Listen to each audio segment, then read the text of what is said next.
It's tax season. This podcast couldn't have come at a better time. I had Sammi McMahon on. She does my taxes. And if there is such a thing, I think she makes taxes fun.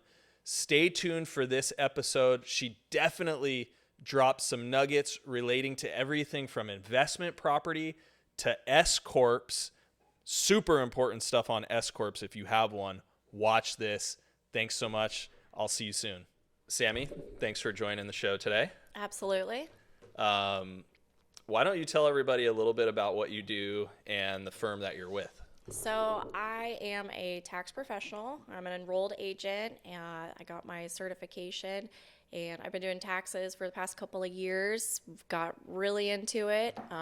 Before taxes, I was always in the operations department for our financial planning firm. So we do asset management, financial plans, insurance planning for our clients, and taxes. It just naturally made sense to add that to what we've been doing for our clients. Yeah, so you guys bolted that onto everything you were already doing. We sure did, and it was one of those things where it was either we were going to hire somebody or one of our existing team members was going to become that person. And for me, I was like, I always kind of liked that stuff. So sure, I volunteer as tribute. And I started studying for all the information, and here we are a couple years later. Now I like it even more. Yeah. And I can speak from experience because we just got done doing my taxes. Sure did. Only got a couple more weeks before we got to do it again.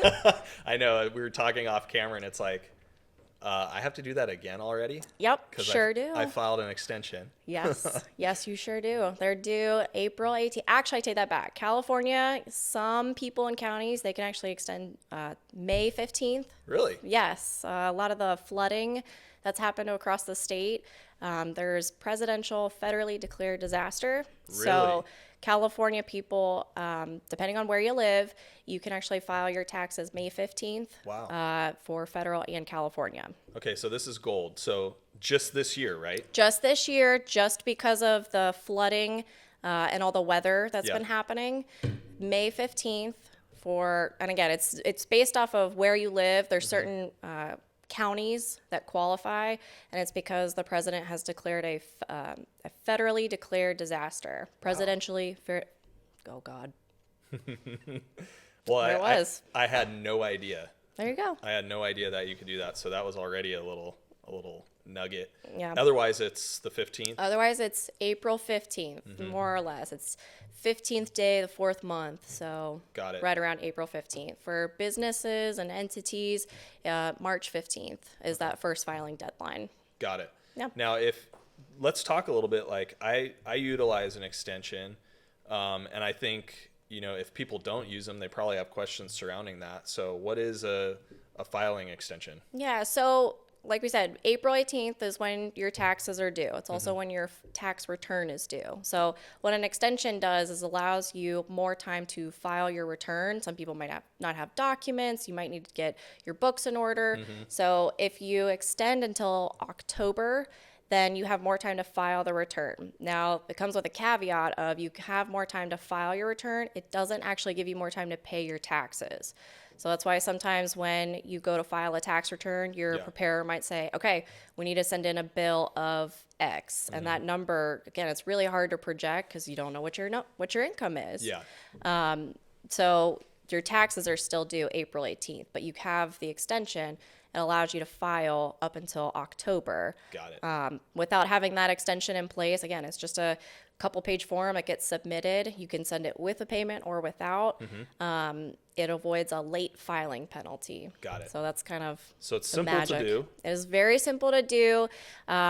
A lot of tax preparers right now, especially if you're going to somebody saying, hey, it is January 27th. I need a tax professional. I need somebody to do my taxes. Yeah. A lot of them are going to be like, oh, I've already allotted all my times to my existing clients. So they may say extension.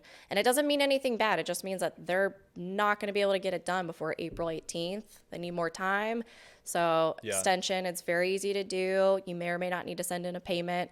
And the payment's going to be basically an estimate anyways. So if somebody was coming to you to do taxes right now, are you pretty much booked? I, unfortunately, am really compassionate and I have a really warm heart. So I can't say no very easily. So a lot of people, it's kind of case by case. Gotcha. More than likely, I will say yes, but I've been strongly encouraged by my superiors that if you're coming to us right now, we can do it. We always want to help, Yeah. but we will probably put you on an extension and then handle it in May. Gotcha. So any fees associated with extending? No, the only fees that you would see is just whoever you pay to do it, whatever fee they cost or they charge. But the actual extension itself, there's no fees to file it. The only thing you would have to submit is maybe that estimated tax payment. So Gotcha. a lot of people, if you had a balance due when you paid or when you filed your taxes last year, you might loosely say, okay, last year when I did my taxes, I had a balance due of like $2,000. So when you do an extension, send in that $2,000 again, as long as there's been no major changes to your situation throughout the year. Yeah. If you send in that $2,000, that should get you close to what your balance is, and then you've kind of true up once your return is done. Got it. That's cool. That's good information. Cause I know you love this stuff. I do. I'm like itching to talk more. I'm like ready for the next question. Okay, I got a good one. What's your favorite part about taxes? It's just, I really like the fact that it's a big puzzle and it's something to figure out. Yeah. So like and for me, I'm always like, yes, let's do it. Let's figure out how to do it, whatever it is. So for me, it's a lot of, I know what the rules are currently, but is there a caveat or is there a workaround to whatever it is that we're trying to do? So I really like the challenge of trying to make things work, and then the math problems. I found an opportunity to be able to have my calculator just out at all times and plug in numbers. Yep.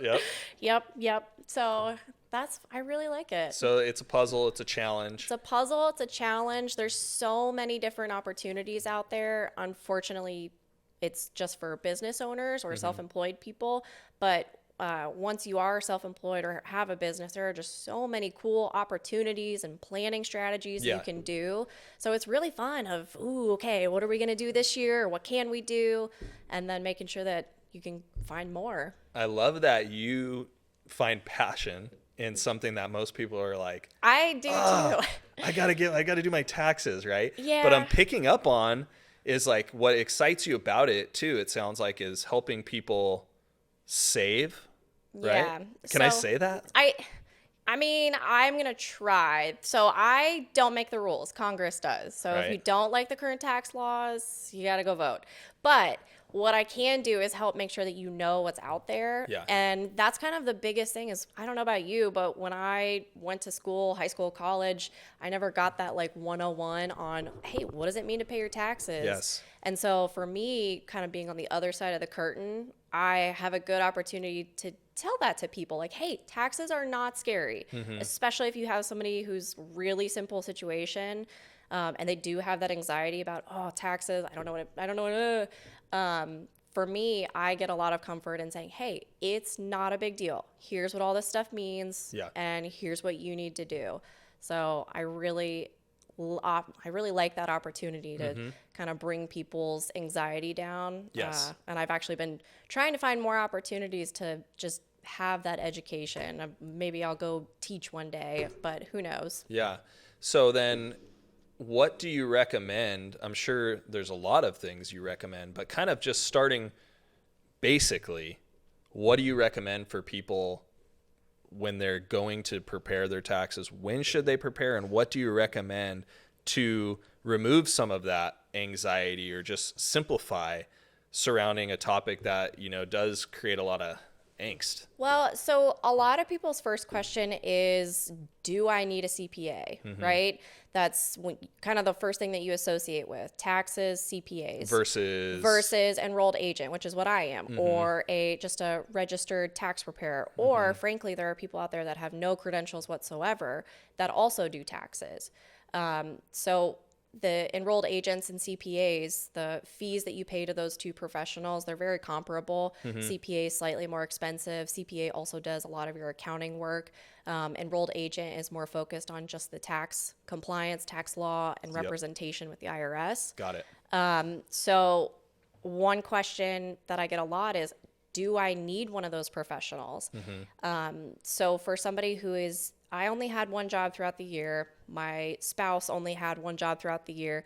If you are only W-2 household Yeah. and maybe you have a house, then you do not need a tax professional. You can do it for free. The IRS actually has opened up the site Free File. You can file it for free. You have to qualify, but there are a lot of free options out there to do it, and you don't need a tax professional.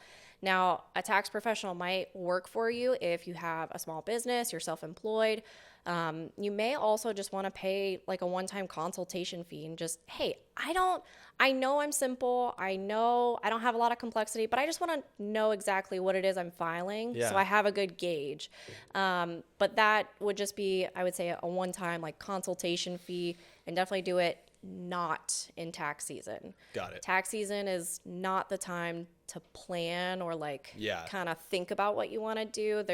You got to think how many millions of people are in the United States that have to get their taxes done.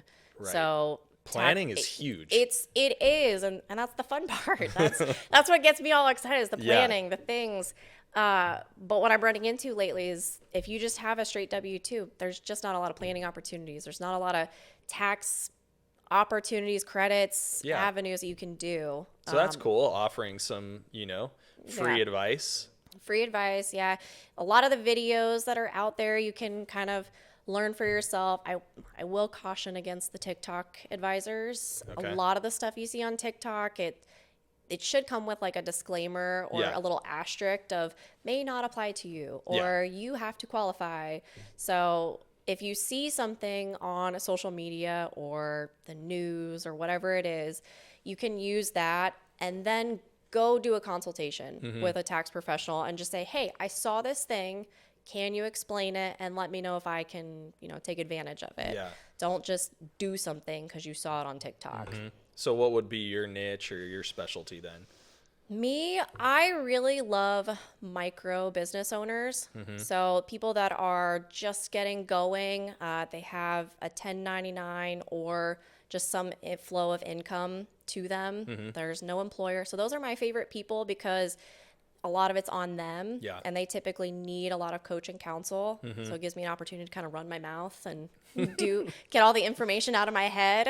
And those micro business owners, they're pretty self-sufficient. They're doing it all themselves. They just need a little bit of help, kind of nudging them in the right direction. What would you classify micro business owner? Micro business owner, it's somebody who like somebody who's like a hairstylist. They have a 1099, or maybe they take credit card payments. It's somebody who's just them. They have one service or one good that they sell. It's typically somebody who's a service. Got it. Would I classify micro business owner, or what would you classify like? For you? For me. For you, Small business? You're more of small business. You're definitely not micro. So micro to me means that it's one service. I hate to throw dollar amounts out there, but typically 100,000, give or take. Those are our micro business owners. Anybody who's more than that, then you tend to employ more strategies like retirement accounts or health plans or a little bit extra credits or things. Yeah. Whereas if you're only sitting at, again, 100,000-ish, then you're kind of limited on what you can do just because of how much cash is coming into your pocket, right? So while the savings are there, sometimes it means I have to spend 10,000 in order to get a savings of X, Yep. Cool. Well, that's good to know. What gosh, there's probably so many different tactics, but I did want to get in today to some like tactical stuff on, for example, I paid way too much in taxes for many years because I wasn't contributing to my 401ks, and we talked about that this year. And it's so huge, and it's such a benefit to see that money, instead of just going purely to taxes, to funding retirement accounts. And what's funny about that is I've actually used your example when talking with other clients, just because you and I had a really good experience of, listen, I already have, and again, I'm making up numbers. Yeah. I'm not telling anybody your numbers, but if it comes down to tax time, you know you have a big tax bill, you loosely know about how much is going to be leaving your bank account. Hey, I know my budget or what's going to be leaving is like $100,000. So what we can do then with a retirement account, whether SEP, simple, solo 401k, is okay. I know, you know, $100,000 is going to leave your account. So what I would rather do is have a portion of that 100,000 go in a retirement account, and you can still have access to it with, again, some nuance. Yeah. Rather than having that entire 100,000 go to the IRS. Are you talking about like with some nuance, like borrowing against your 401k? Yeah, yeah. That was so cool. Yes. Like just learning about that. Yeah, so when you put it into the retirement account, you get the tax deduction, and it's still in an account that's in your name because, you know, in theory, you're going to retire and you need money to pay yourself in retirement. So having that account, that's money that will pay yourself later. And then should you need it, some disaster, or, you know, if you want to get fancy with your financials, you can do 401k loans, 401k distributions. Yep. And if you take a loan out of your 401k, you repay it back. Right. There's interest that's added onto it, you know, because it's a loan. Yep. But you're not paying a bank that interest. You're paying yourself that interest. Yeah. So it's so cool. So it gets like, it's a fun, nerdy stuff that I'm just like, okay, what do we have to work with? Right. Yeah. No, I really, after doing that with you and just clarifying too for like people that are watching, you know, funding, what was it? It's a solo 401k. That's right. That's my favorite. There's a couple of others out there, but solo 401k is my personal favorite just because from our experience, you get the most flexibility. Yeah. And like I went a little lean on cash, I would say, to fund the maximum amount I could. Like, but you're like, here's the max you guys could fund into your 401ks. Yep. I'm like, ooh, that's a little bit more cash than I wanted to kind of like sock away. Maybe I wanted to have some cash to do some things with. Yeah. And then, you know, you telling me like, no, actually, if you wanted to do that or if you needed to do that, you can get a loan from your own solo 401k. Yep. There's a limit to what you can take, but it's what? Oh gosh, it used to be 100,000. I'm gonna have to Google it again, remind myself, but I think it's back down to 50,000. I think whatever I did was a $50,000 loan you Yeah. can draw against your solo. So I think right now the limit is 50,000 is the max at one time. So, I mean, in theory, you could have multiple loans going on the same account, but the balance of them all can't be more than 50,000 or 50% of the account value. Yeah. And you're like, so you could take that, like if it was an emergency or you saw an investment you wanted to chase. Yep. And you need to pay it back based on a schedule, which was like 5 years. 5 years. You have to make payments that are at least quarterly. Otherwise, you run the risk of whatever you took out of your account. The IRS will say, hey, it wasn't a loan. It was actually a distribution. Right. So you have to pay income taxes. It makes sense because you took a deduction when it went in. So if you take it out, okay, now it's time to pay tax. Exactly. And just to kind of like end on that loan from the solo 401k, it's like, yeah, you have to pay it back based on a schedule with interest, but that interest is going. It's going to you. It's back going to me. Your account. Yes. Yep. And this is one of those strategies you can get fancy with it. Maybe you might even be able to classify the interest that you pay on that loan as a business expense. So if you're taking that money out of your 401k and you have to go use it for some sort of business opportunity, maybe you could use that interest as an additional business deduction. Yeah. So there's a lot of fun stuff that you can do. Obviously, retirement accounts is not the first place we want you taking money for investments, but that is one of the tools for self-employed individuals when it comes to their taxes. Yeah. And just a good strategy. I mean, and like getting back to planning and strategy and the pieces to the puzzle. Yeah. That I think we should be talking more about, you know. Well, and why we're talking more about it, really. And what's funny you say that is because I don't know how much you've paid attention to the least recent law that was passed at the end of December, Tax law? It was called Secure 2.0. It was the omnibus budget reconciliation. Okay. So Congress passed it. There were a lot of provisions in there that had to do with retirement plans. So contribution limits. If you're somebody who has a W-2, your employer has a plan. It used to be 5% is kind of the maximum that you could put in and get an employer match. Yeah. So there are changes where instead of 5%, now the maximum is 15. Wow. There's also more requirements that automatically enrolled in your employer's 401k. So what we've seen is that a lot of with the underfunding of Social Security, the goal is to put more of the burden on employers and individuals to provide for themselves in retirement. So that's kind of the thought process that I've heard echoed in a lot of the tax professional forums that I've been in. They're trying to push the burden more onto the taxpayer as opposed to the Social Security bucket. So there's more provisions. You automatically enrolled in your employer's 401k. The matches are all increased. There's more credits available for people to start a 401k plan or a retirement plan. So small business owners like yourself, now there's credits that are available to offset some of the costs of running that plan, and it would be added to your tax return. That's interesting. It sounds from like surface or skin deep, it sounds positive.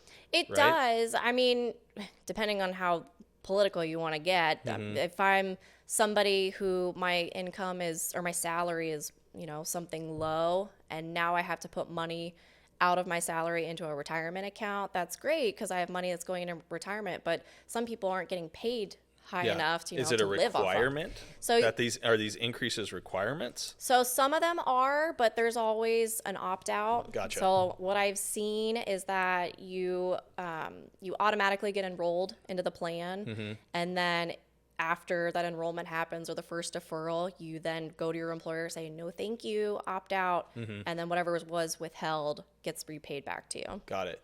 Yeah, that is interesting. It's going to be case by case then for if there are benefits. I was kind of thinking through the lens that if you wanted to contribute more and get matched more. Yes. For those that, for me, I more think of, okay, for all the people that are making enough in a salary, to cover their bases, this is great. It's a really good opportunity to put money away into your retirement account, get free money from your employer because that's what that match is. So it is a really good opportunity to have more socked away in retirement for you. But it's case by case, whether it makes sense or not. Some people need that money today as opposed to, putting it away and saving it for retirement. Yeah, that's good. That's good. One of the things too that I wanted to talk to you about, obviously being a realtor, our business, real estate, we're helping people buy investment properties. I love targeting investment properties. Yep. Tax benefits for owning investment property, real estate. Yeah. Just some good benefits, generally speaking, that you see in the tax world. Well, so with investment properties, a couple of things for me, I'm always got the tax lens on. Yes. So if you're buying an investment property, without knowing anything else, it's an investment. It's a capital asset. Right. So the growth of it's going to be a gain. That's what you're taxed on. So when you have a property that you then turn into, let's say, a rental, a lot of, the buzzwords you hear around is rentals, write-offs, great, it's awesome, which is the case. So when you have a rental, what tends to happen is you have more expenses than on paper, more expenses on paper than what you have in rental income. So it's a negative number at the end of the day on your taxes. So then what happens is with the negative number on your taxes, the income that you get from the rental ends up being kind of like tax-free money because you don't end up paying tax on it. There's not enough left over after the expenses are taken into account on your return. What is the big factor in that is depreciation. So you have, let's say, this is my house. I paid $100 for it, and instead of being able to deduct that $100 on my taxes as, the cost to my rental business, Instead, you take that $100 and it gets spread out over the life of the rental, which is 27 years right now Right. for residential, 39 for commercial properties. So you would get, instead, a deduction on your taxes over the next 27 years to recapture that $100 you spent. Got it. There are ways to kind of speed up that process. There's some things called, What's it called? I forget. I totally forget. Speed up that process. Oh, what's it called? Wow, yeah, it's gone. I got it. It's gonna bother me. What we need is we need like on certain podcasts or whatever, you hear them say like, hey, Serge, how long is that? Or what's it called? And then they're like a specialty Hey, Serge, Googler. what's that name? What's that name of that thing I was thinking of? Cost segregation. There we go. Okay. So one way to speed up depreciation, or one tool you can use, cost segregation studies. So let's say this house that I bought, not all of it classifies under that 27 years. Maybe this piece right here has a shorter life expectancy. So instead of having 27 years to recapture it, well, that one little piece of it, 5 years or 7 or 15. One of the big hot items with the Tax Cuts and Jobs Act was the bonus depreciation. So things that fell into that 5, 7, 15-year category, I can write them off all in that same year as opposed to using 5, 7, 15 years. Got it. So the cost segregation, it kind of says, all right, out of this entire house, this piece has a shorter lifespan than this piece and this piece. So different parts of the house. What would be an example? God, that's way too specific for me. It would be something like you're looking at the pipes versus, oh man, the interior of the walls or some of the construction items. Improvements. Yeah, somebody comes in and they perform a cost segregation study to kind of identify the different components of the property and give them a different classification as opposed to the entire 27 years. Got it.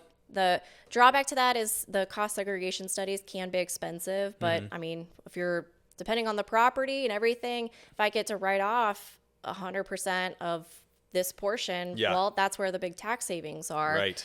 And then it can go to offset the rest of my rental income. The depreciation that you see, that negative number that gets taken off, it accumulates for a lot of people. So one thing to keep in mind is when you go to sell that house, that depreciation gets recaptured. Right. So depreciation lowers your basis in the property. So again, if I bought this thing for $100, that's my basis. Over the course of the next couple of tax years, I have a depreciation.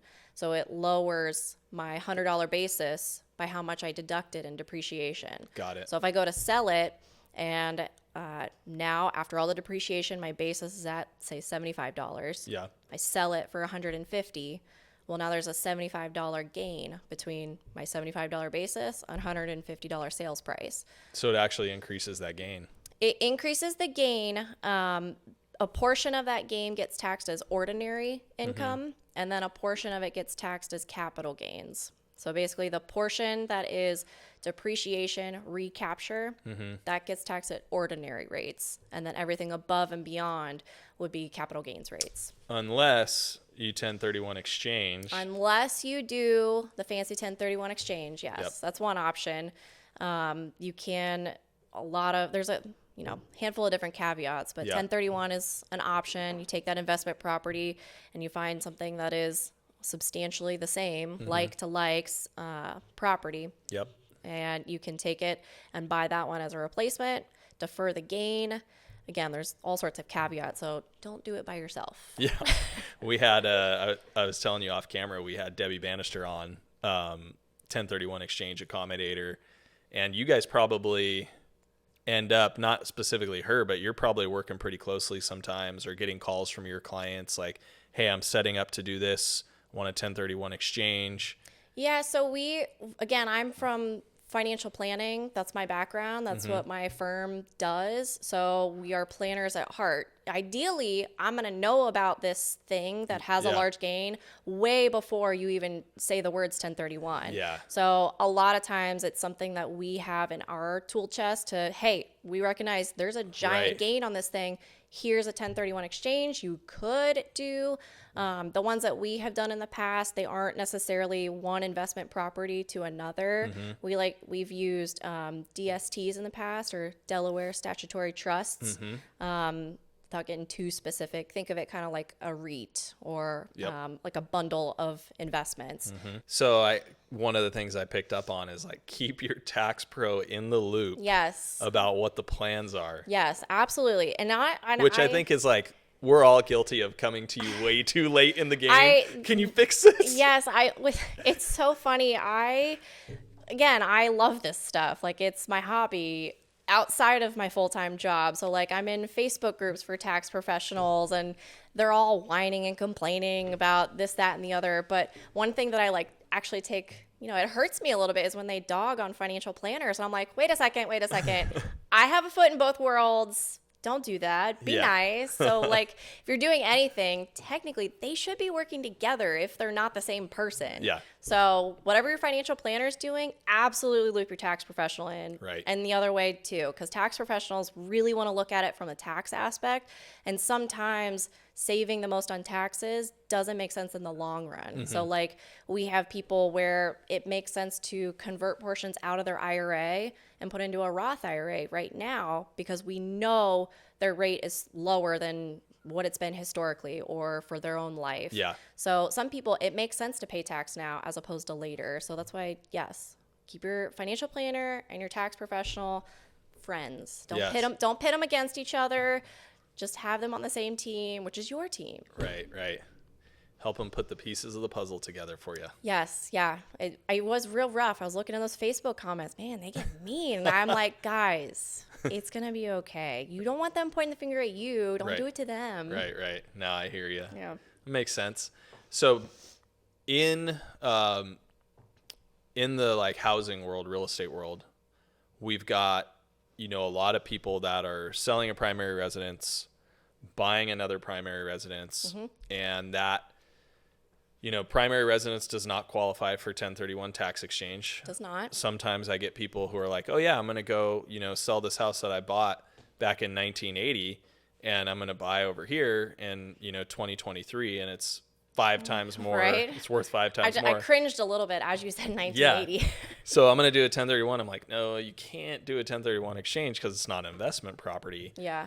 So let's talk a little bit about like ways to position somebody who's doing that, who's selling a primary residence.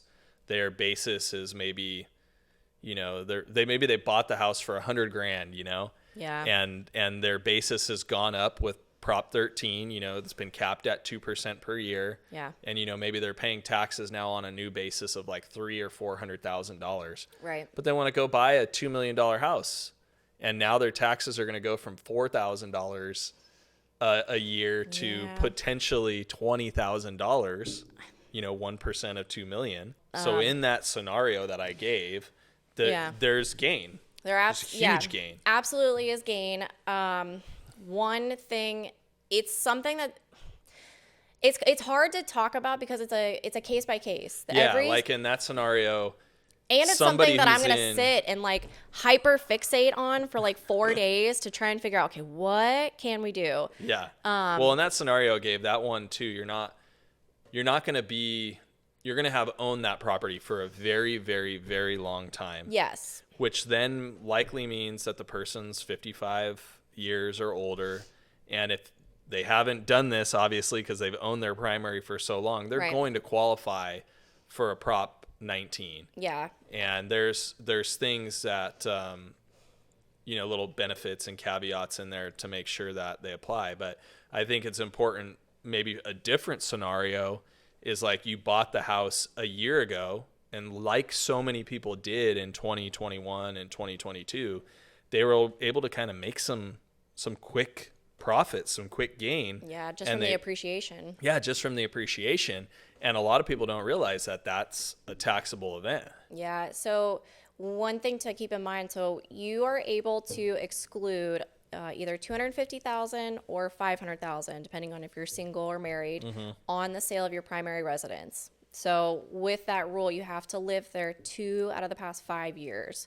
So a lot of people, and you can only do that exclusion once within these past 2 years. Got it. So if you sell your home and you have $600,000 of growth and you're married, then you can exclude $500,000 of that and then pay tax on the gain of 100. There you go. So there are some exclusions there for your primary residence. With the people that have rentals, to circle back to that one. So when you have, again, think of the rental tax return. Yeah. You have the income that comes in, you have all your expenses, you have that depreciation expense. At the end of the day, you have a negative number, so there's no taxes paid, right? So you get tax-free income as it's coming in. The basis in your property goes down by the depreciation. It's not terrible because remember it's spread out over 27 years. Yeah. But what's kind of cool is that at the end of the day, that negative number, you get to carry that forward. And it gets to be carried forward until you can use it. So a lot of people will see, okay, I've had losses on this rental, on paper for the past 6 years. It could be $5,000 to $30,000 every year of a loss, again, on paper.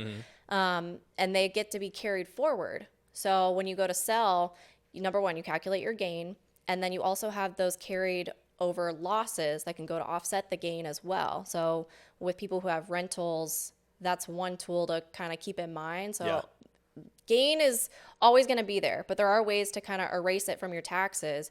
Another benefit of rental properties, being able to carry that. Oh, yeah. It's like a credit almost the way you're explaining it. Yeah. So what happens is when you have rental losses, you can only offset your ordinary income or your W-2 income up to $25,000. So if I had $25,000 loss on my rental, then I can have a negative $25,000 on my 1040, and that negative $25,000 can offset my W-2 income. Now there's rules to that. Your income can only be so high and all that. Right. But for people that don't qualify for that rule, that negative number, they can't use it to offset any of their regular income. So then it just gets to be carried forward. It builds up. So I had a client last year, he sold a property in Florida. He had probably $300,000 of carried over losses. Yeah. And over years. Over several years. Yeah. It all accumulates. So then when he sold the property, not only did the losses offset his gain, but now what's left over is a net operating loss. So in the very next tax year, it can offset all of his ordinary income if possible. Nice. Which isn't usually the case. Usually you can only have income under $150,000. You have to be a full-time real estate professional and a couple of other rules. But if somebody who's not a full-time real estate professional or qualify as one, then you don't get to use those losses. And the only time you ever see it is when you sell the property. Got it. It just kind of lends itself to it's the taxes and planning is not a once a year deal, is it? It's not. And that's my one thing that I'm crusading this year is, okay, I need to talk to you, just at least talk in July or June. Right. So we know what's going on. What are some of the things that we could do? Because if you're coming to me after January 1st, trying to do something for your 2022 taxes, number one, I'm probably going to be grumpy because I have, and there's a very short amount of time and a lot of stuff, it has to be done within the same tax year. Right. So, and for me not to make myself, feel bad for me, I do have other clients, and it's the same case for all tax professionals. Because again, millions of people have to get this done before April 18th. That's why you see tax pros go into a cave from January until May? Yeah. So. And then they disappear for a month. I did that, no joke. But it wasn't a cave. It was a desk. We have a built-in desk. Sat there, headphones on, worked in the middle of the night because I have toddlers and they're can't get anything done with them around. But so I'm up in the middle of the night, just like jamming out, weird hours. My husband's throwing food at me to make sure I eat. So it is definitely a fun couple of weeks. Right around middle of March, I'm just not human. And then as soon as April 19th hits, it's okay, see you later. Vacation. I gotta go like recharge my body. Right. No, I know it's crazy how like that all in your profession, how everything kind of comes to a head during that tax season. Yeah. So, and for me, I am somebody who thrives under pressure. So I like it. I like that high intensity. Yeah. But if you come to me and try to employ some sort of planning, Right. whatever. That's not the time for planning. No, it isn't. January to April 18th. It's just, if you haven't talked to your tax professional throughout the year, your lack of planning does not constitute an emergency on my part. Right. It's just not going to happen. We're both going to get disappointed. So Yeah. So in the off season, July, August, September, that's when you like to really be. I mean, honestly, even April 19th, that's fine because the deadline's behind me. It was yesterday. But after tax season. Well, you're going to be on a beach April 19th with exactly. a margarita. Or you should be at least. I should. I really, really should. But it's the after the tax season. That's when we can do planning for 2023. So if we're talking today, call me May. I'll say May because I'm going to take a vacation. But May, that's when you can call me and say, hey, my income has been X these first handful of months of the year. This is what I think the rest of the year is going to be. Now we can talk about, all right, what are some things we can do before the end of the year? Yeah. Whereas I'm not going to be able to get it done. I hear you. I know. Of course, I say that, but I'm also like, nah, I could do it. I can do it. I'm not afraid. I rarely back down from a challenge, and that's where my superior's been like, no, you're not allowed to do this. Yeah. You need to stop. I feel like you're talking to me specifically. You're like, hey, you need a plan. Was trying to be gentle. I love it. No, it's true. It's true. It's a learning process, and it's like one of those things for me and Courtney specifically. It's like, okay, let's get in gear. Yeah. Let's get this done. It definitely makes things, there's money to be saved. There's more leverage to be created with the money that we have, like through those 401ks and stuff like that. Well, and frankly, better. that the taxes are going to be due anyways. You Yeah. know, there's nothing certain in life except death and taxes. So That's right. the more you put them off at the bare minimum, you're going to have the taxes, and Yeah. I'm not going to be able to make it smaller. But the planning is key. It's like if you procrastinate on that stuff, you're just losing money and opportunity. Yeah, so like that same $100 that you had, well, even though it's in my pocket, I know I still got to pay out 30% to federal and state taxes, sometimes local municipal taxes too. Yeah. So it does get expensive, especially if you don't address it throughout the year. So a lot of times I'm talking to people, okay, let's build up some good bookkeeping habits. Mm-hmm. Let's check your transactions. I want a profit and loss. Let's talk about, are you employing these different incentives for yourself, your employees? Is this the right business structure for you? Right. Because there's different structures that you can use as well. Yep. That's very true. And I feel like, speaking from experience, like every year you implement a little bit more structure. Yep. And get a little bit more organized so that stuff just flows. Yeah. So there's always going to be tax professionals out there that are going to say, okay, here are the 12 steps that you can do and just pay the least amount of taxes that you can possibly do. Let's do all 12 steps this year. Mm-hmm. And for me, I'm more realistic. I'm like, okay, it took me how many days, weeks to get you to even pick up the phone to talk to me. Right. I'm a little more realistic, and I want to do maybe 2 of those 12 steps this year. Mm-hmm. I have a couple of clients where it probably does make sense to flip them over to an S Corp, for example, but right. I don't want to do that to them when they don't have any good habits in place already, because as soon as you flip to that S Corp status, there are a ton more requirements in place that are, it's not something you can just let slide. It is, you have to do this. So for me, it's planning, it's touching base throughout the year, and it's taking those baby steps, building good habits on, running your business. Yep. Because I don't know about you, but like a lot of people, when they became business owners, they didn't do it because they said, I want to be a business owner. they said, I'm really good at selling houses. So I want to do this on my own. I want to, you know, be self-employed, but you're really good at selling houses. The actual business management and operations piece, that wasn't your go-to. It just kind of gets tacked on top of. Totally. Yeah, you get a lot of that. And that's why I have really, you guys killed it for me, you specifically on taxes. I like having it all under kind of that one roof that you guys have at Bischoff. And it makes the strategy so much easier too. And it's kind of a one-stop shop. Yeah. And that's what we found too. You know, I've said it once and I'll say it a million times. Your tax professional and your financial professional, they need to be either communicating within the same team or at least friends. Yeah. Because what one does affects the other. And then you're kind of stuck in the middle. So you want to make sure that they're working together and kind of taking things from both aspects. So for us, it does make a lot of sense that it all is in one office. A lot of for example, the investment accounts that we have, those all get bajillions of 1099s, and our clients have been stuck with, okay, downloading and then shipping it off to their tax professional. Whereas now that we started doing it, we're saying, no, you don't have to do that. We already have them. Nice. And I can physically see the anxiety go, Yeah. off the clients. Like, I don't have to do that. Right. Yes. So yeah. That's awesome. Yep.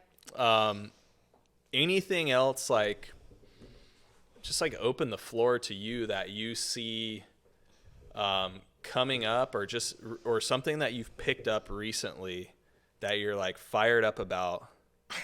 I do actually. So my big, I don't want to say pet peeve, but like my big focus right now is with S Corps. So everybody and their mom, before you even became a full-fledged adult, you probably heard, ooh, S Corps, save taxes. Yep. That's just the blanket tagline you heard your entire life. And so there are people that have actually just gone and opened an S Corp, established an S Corp, decided they're going to do an S Corp. Right. I have clients where their sister filed the form for them, and then great, they have an S Corp, but nobody takes the time to learn or has educated them on what it means to operate an S Corp. There are some very hard requirements that you have to have in place. You have to submit this with your tax return. You have to file a tax return. You also have a couple of extra things. So S Corps are my big focus right now. And Nice. If anybody is ever thinking about doing an S Corp, do not do it by yourself. Get a tax professional. I say tax professional over a financial professional because the tax person is going to know about those specific filings that have to be done throughout the year. Financial professional is more, the planning, I know in theory it saves on taxes, but the actual logistics of it. So if you're doing an S Corp, do not do it by yourself. Don't just do it because you heard it saves money. Right. There are some people it just doesn't make sense, even if it saves taxes. Yeah, that's on point, because you're right. A lot of people have heard about S Corps, and the nuances. That's why we have you. Yes, yeah. And so that's S Corps. There's so many nuances. Like the whole tax-free flow through, it's not actually tax free. The fact that you save taxes, you're saving on the payroll taxes. So what you would normally see out of your paycheck, the Social Security and Medicare taxes being withheld, the S Corp, just to not go too much into detail, but basically you're saving on those. If I have a Schedule C or a sole proprietor where my business, I pull in $100,000, let's say I had 60 in expenses. Well, at the end of that schedule, I have $40,000 of profit. As somebody who's just a sole proprietor, it's on a Schedule C, that $40,000 is what you have to pay self-employment taxes on. Gotcha. That's the Social Security, Medicare for both you and the employer, because now you're both parts, right? Right. So that $40,000 is what you have to pay 15.3% self-employment tax on. Got it. And that's in addition to your federal income taxes. So when somebody's thinking about an S Corp, what happens is you have that 100,000 coming in. Right. You have the 60 that went out through expenses. What's left over in 40, you would take that as that would be taxed. It would flow through to you on a Schedule E, and you would just pay federal income taxes. You would not have to pay the payroll taxes on that 40 grand. And again, big giant asterisk. Do not just take that 40,000 and pay federal income taxes.